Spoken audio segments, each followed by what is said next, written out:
Good afternoon everyone. আশা কৰোঁ আপোনালোক সকলোৰে ভাল, মোৰো ভাল। মই আজি এটা ৰেচিপি লৈ আহিছোঁ, ফুলকবি আৰু তাতে মাছৰ মাথা দিম।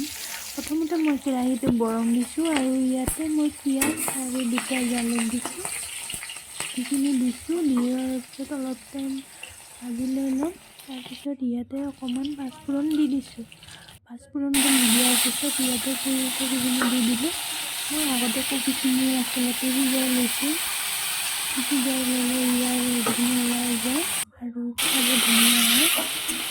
তাৰপিছত এইখিনি ভাজিম অলপ টাইম। তাৰপিছত ইয়াতে অলপ নিমখ দিছোঁ আৰু অলপ টাইম ভাজিম। ভজা হোৱাৰ পিছত এতিয়া মই ৰং গুড়া দি দিম।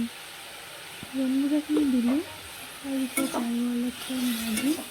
ইয়াতে মই বেছি মছলা ব্যৱহাৰ নকৰোঁ। ইয়াতে অকল জিৰা মছলা দিম।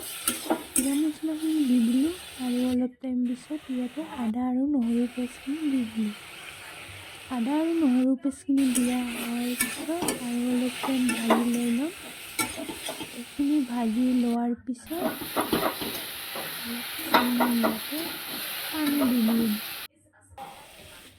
পানীখিনি দি দিলোঁ আৰু ইয়াতে মাছৰ মাথাখিনি দি দিম। এইখিনিও দিয়া হ'ল। এতিয়া অলপ টাইম আৰু 5 মিনিট টাইম ৰাখিম। 5 মিনিটমান ৰখাৰ পিছত ইয়াতে মই অলপমান ধনিয়াৰ পাত দি দিম। এইখিনিও দিলোঁ আৰু এয়া হৈয়ে গ'ল আৰু মোৰ চব্জিখিনি। মই এনেকৈ বনাওঁ, আৰু কেনেকুৱা হৈছে জনাব দেই।